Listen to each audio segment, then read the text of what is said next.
Teoría sobre la luna artificial de la Tierra por Vasily Sherbakov. De pequeños se nos enseñó que la luna es un satélite natural que orbita a la Tierra. Pero la teoría de Vasily Sherbakov plantea algo diferente. Hablan sobre la luna artificial. Lo primero en atestiguar es que la luna no es un trozo de la Tierra que en el momento de su formación se desprendió. Solamente el 30% de los componentes coinciden entre ambos. Con lo que la Luna tiene un 70% de composición distinta a la de la Tierra. No es posible que fuese expulsada como roca incandescente en la formación del sistema solar, ya que la edad aproximada de todos los planetas es de 4.000 y 4.500 millones de años, y la Luna se calcula que tiene 10.000 millones de años. Este satélite es el más grande del sistema solar en relación al tamaño de su planeta, es un cuarto del diámetro de la Tierra. Su órbita circular es casi perfecta. Si hubiese venido de otro lugar no hubiera podido quedar atrapada por la gravedad de la Tierra a 363.103 kilómetros en su punto más cercano y 406.696 kilómetros en el punto más lejano, teniendo solo 40.000 kilómetros de diferencia. La gran diferencia son los cráteres, ya que en la Luna son achatados y no cóncavos como en la Tierra, como si hubiera algo más duro en la superficie lunar. Unido a esto hay una sola parte en la que caen los meteoritos y otra parte donde se encuentran los mares y océanos en la que la gravedad parece menor para evitar impactos. En la imagen de arriba se puede ver cómo el lado oscuro está lleno de cráteres, como si hubiese sido bombardeada por todo tipo de objetos espaciales, como si hubiera funcionado como un escudo protector durante su traslación. Y el dato que más asombrado te dejará, es que los astronautas de la expedición Apolo 16, trajeron rocas de color amarillo rojizo, signo de hierro oxidado, el cual en efecto fue encontrado en esas muestras, lo cual no puede llevarse a cabo sin oxígeno e hidrógeno, también hierro y agua. Referencias históricas narran hechos asombrosos que atribuyen a la Luna como un lugar sorpresivo. Aristóteles en la Constitución de Tages dice que los bárbaros de Arcadia tenían derecho a la tierra por estar habitándola antes que la luna apareciera en los cielos. A los primeros griegos se les llamó preselenos, que quiere decir antes de la luna. Plutarco en Historia Romana escribió: estos eran los acadios, el llamado pueblo prelunar. Otros antiguos escritores aluden también a una época en la que no existía ninguna luna en los cielos. Apolonio Rodio menciona la época en la que todos los astros no estaban todavía en el cielo. En el Salmo 72 de la Biblia se lee: tú eras temido desde la época del sol y antes de la época de la luna. También dicen las crónicas tibetanas, que en tiempos antediluvianos, no había luna en el cielo. Las leyendas eslavas también apuntan en ese sentido, y el misterioso libro de las Revelaciones, indica que la luna fue capturada por la Tierra hace 13.000 años. La luna no es el único satélite con estas características, y Apetus de Saturno, comparte el mismo fenómeno en el que de un lado están los impactos de artefactos espaciales, y del otro existen en menor cantidad. Además hay una forma que levanta suspicacia, ya que pareciera que esta luna fue ensamblada.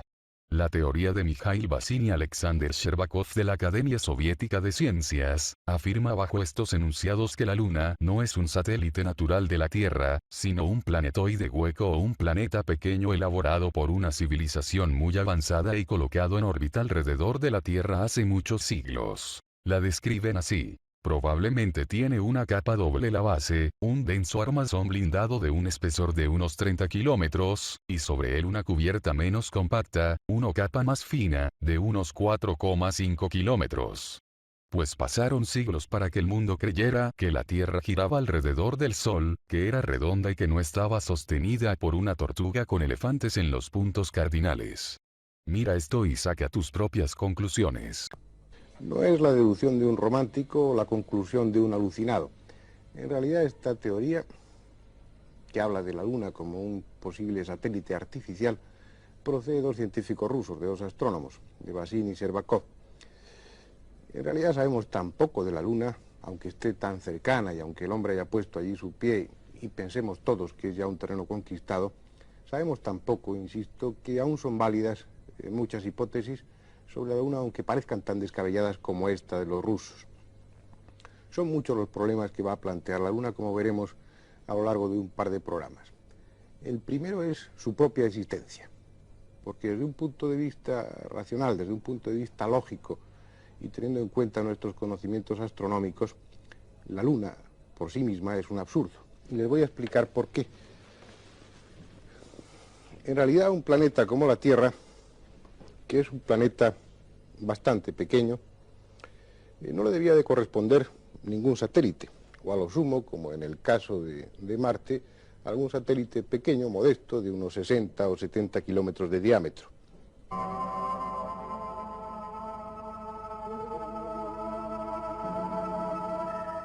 Sin embargo, en torno a la Tierra está girando un gigante, un monstruo de 3.473 kilómetros de diámetro, hasta tal punto que al conjunto Tierra-Luna se le llama sistema planetario doble.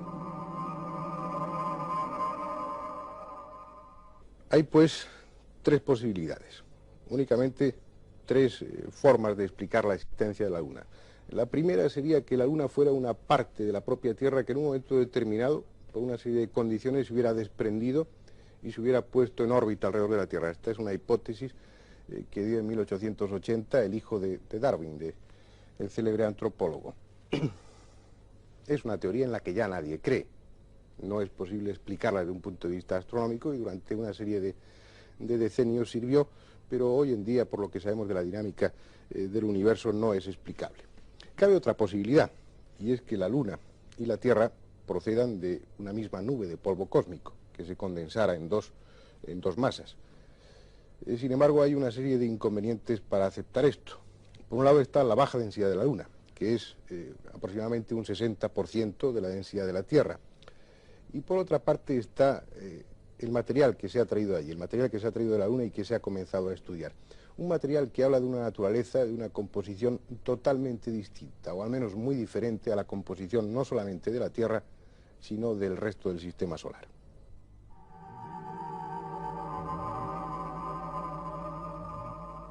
Como comentaba un astrónomo, la exploración realizada hasta ahora de la Luna y la cantidad de datos insospechados que se están obteniendo permiten decir que la Luna está dando respuestas para preguntas que ni siquiera habían sido hechas.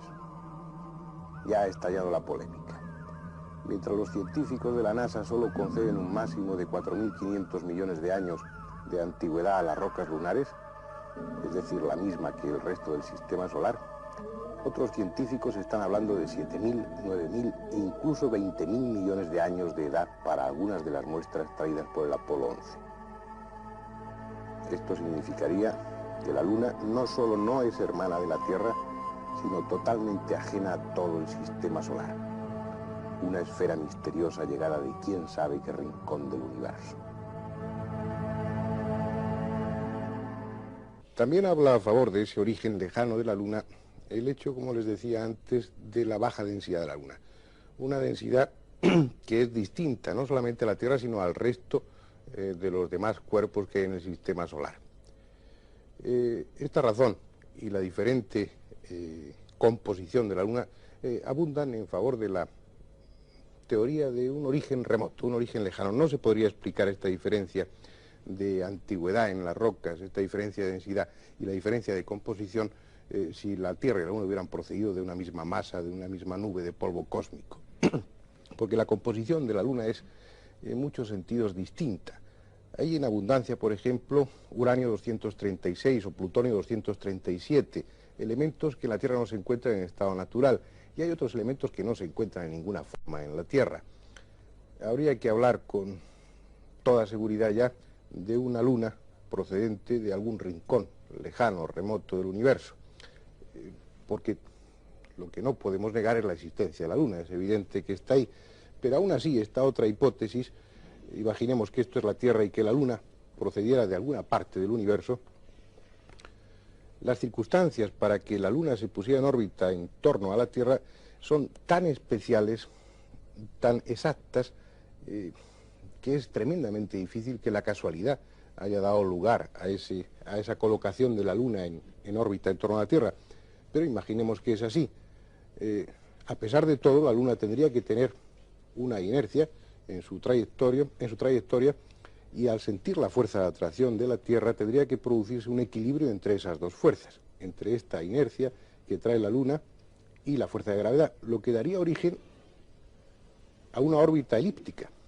Sin embargo, la órbita que describe la Luna alrededor de la Tierra es una órbita prácticamente circular.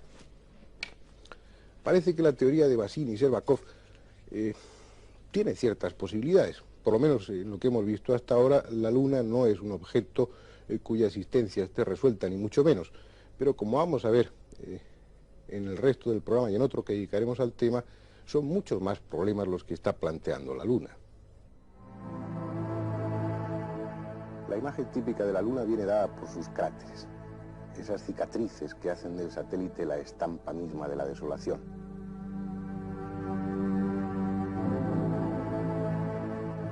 Y esos cráteres, tan conocidos, tan estudiados, son, a pesar de todo, un misterio. En primer lugar, habría que preguntarse por qué son tantos. La Luna ofrece una imagen erosionada, una especie de queso de Gruyère del espacio, queso gigantesco. Sin embargo, en la Luna tenemos muy pocos de estos cráteres. En la Tierra, perdón. Habría una explicación. En la Luna no existe atmósfera y entonces los meteoritos caen libremente con toda su fuerza y por eso abren tantos cráteres. Sin embargo, en la Tierra, la atmósfera formaría como una especie de pantalla protectora y los meteoritos se desintegran realmente al roce de la atmósfera. Al pasar, al no poder traspasar esa cubierta protectora, llegan desintegrados al suelo o han perdido mucho de su masa y prácticamente no abren cráteres. Pero esto sería explicable para los meteoritos de pequeño tamaño. Sin embargo, en la Luna hay centenares de cráteres que hablan de meteoritos de millones de toneladas. Meteoritos que de haber caído en la Tierra, a pesar de esa cubierta protectora, de esa atmósfera, habrían abierto también enormes cráteres porque habrían perdido muy poco de su masa, muy poco relativamente de su masa, y llegarían aún así con un enorme tamaño a la Tierra y abrirían tremendos cráteres. Eso no sucede en la Tierra. Tenemos 4 o 5 cráteres apenas de tamaño grande y sin embargo en la Luna son centenares. Esa es una cuestión, pero hay más problemas en torno a los cráteres. Por ejemplo, se preguntan ustedes por qué estos cráteres que tienen tamaños tan grandes, sin embargo, son tan poco profundos. Muchos de estos cráteres miden más de 100 kilómetros de diámetro. Esta sería la superficie de la Luna. Estas serían las paredes del cráter. Visto desde arriba tendría esta forma aproximadamente. Llama la atención un hecho, que a pesar de tener un diámetro, estos cráteres de más de 100 kilómetros, y que en teoría, o al menos en lo que sabemos de dinámica y de las tremendas fuerzas que se liberan con el impacto de estos meteoritos, debiera corresponder a una profundidad de al menos de 20 o 25 kilómetros. Sin embargo, la profundidad que tienen estos cráteres, a pesar de su enorme diámetro, no suele por lo general rebasar los 4,5 kilómetros, y eso contando desde los vértices de estos cráteres, desde las aristas. Y además, si ustedes se dan cuenta, el fondo de los cráteres sigue la curvatura de la superficie de la Luna. No tiene una forma cóncava, sino que es una forma convexa. Explicación. Hay una que es lógica. El tremendo impacto provocaría una rotura de la corteza, unas grietas por las que saldría lava del interior caliente, y esa lava sería la que cubriría el fondo de ese cráter. Sin embargo, es tal la cantidad de cráteres que la Luna, a pesar de que hoy la consideramos un mundo frío y que en su momento haya sido un mundo caliente, a pesar de eso, a pesar de sus mejores momentos, no habría tenido cantidad de lava suficiente para cubrir, para llenar tantos huecos. A un planetoide de ese tamaño no le puede corresponder un núcleo caliente demasiado grande. Esa es una de las objeciones que ponen Bassin y Shcherbakov y que también se plantean otros astrónomos. Ellos, los dos rusos, autores de esta teoría que estamos discutiendo hoy, sugieren la posibilidad de que esa lava estuviera fabricada artificialmente, ni más ni menos. Es decir, que bajo una superficie, bajo una capa de unos 4,5 kilómetros de espesor nada más, estaría una auténtica capa blindada que no permitiría que el impacto de los meteoritos hiciera demasiado agujero, por decirlo así. Y que además, en los casos en que ese impacto rompiera en profundidad esa capa, enseguida artificialmente, según Vasily Shcherbakov, se hubiera fabricado lava suficiente para llenar ese agujero. Insistiremos sobre la teoría de los rusos, pero además de los cráteres, la Luna está por sí misma, y huyendo de hipótesis más o menos sorprendentes, por sí misma está planteando otros muchos problemas también. Por ejemplo, estas son las llamadas agujas de Blair, en honor a su descubridor. Se ven más iluminadas las cumbres y se puede apreciar la sombra que proyectan. Son 8 gigantescas rocas, una de las cuales mide 213 metros de altura. Demasiado asombrosas para ser naturales. Debiera hablarse de menhires levantados por gigantes. Al lado, si ustedes se fijan, hay una depresión erosionada, desgastada, pero que no parece circular, sino, por increíble que resulte, rectangular. Pero veamos qué sucede si se trazan algunas líneas que relacionen entre sí estos detalles. Resulta que estas agujas, que estos menhires están dispuestos geométricamente y que, como ha dicho Peter Colosimo, eso es más absurdo desde un punto de vista natural que darle una tiza a un mono y que éste desarrolle el teorema de Pitágoras por casualidad. Las columnas de Blair son inexplicables por vía natural, pero están ahí, al igual que esa depresión rectangular que veremos más ampliada. Está en el fondo mismo del circo Goclenius, y por más vueltas que le demos, no puede atribuirse a causas naturales. La naturaleza no hace agujeros rectangulares de ese tamaño. Así pues, está hecho por alguien, aunque el tiempo transcurrido sea mucho, insuficiente para borrar en parte sus contornos. No podemos esperar respuesta de la ciencia porque no la hay. Los astrónomos, los geólogos, lo único que pueden hacer es expresar su perplejidad. Habría que ir allí, donde están las cúspides o las columnas de Blair, como ustedes quieran llamarlo, donde está esa depresión rectangular, y excavar. Es lo primero que se haría si esos documentos aéreos se hubieran obtenido de una zona de la Tierra. Allí se habrían ido los arqueólogos y habrían comenzado a excavar. Habrá que esperar el momento en que en la Luna se pueda hacer lo mismo para dar una respuesta al enigma que plantean las columnas de Blair. Pero lo realmente importante, lo realmente misterioso en torno a la Luna está planteado no en su superficie, sino en su interior, al menos si hemos de hacer caso a la teoría de Vasily y Shcherbakov. Según ellos, la Luna tendría que estar hueca, y lo curioso es que la Luna se comporta como si estuviera hueca.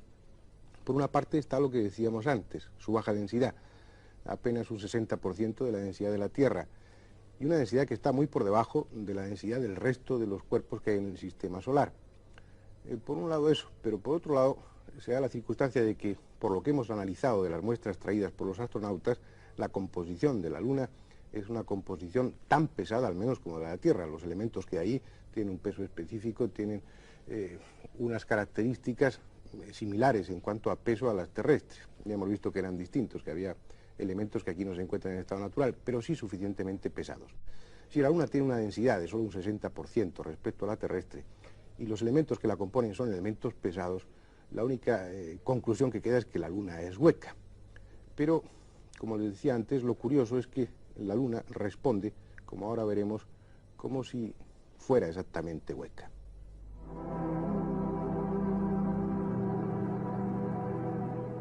Entre el material colocado en la superficie lunar por los astronautas hay varios sismógrafos, y estos están recogiendo datos asombrosos.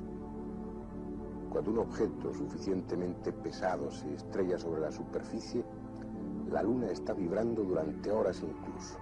Es decir, las ondas no son absorbidas y amortiguadas como en la Tierra. La Luna responde como una especie de gong.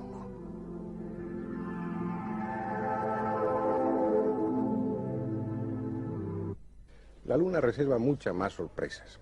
En el próximo programa nos ocuparemos de ellas, y nos ocuparemos en especial de cuáles son las cosas que dicen Vasily y Shcherbakov, estos dos astrónomos rusos, para justificar su, como estamos viendo, no tan descabellada teoría.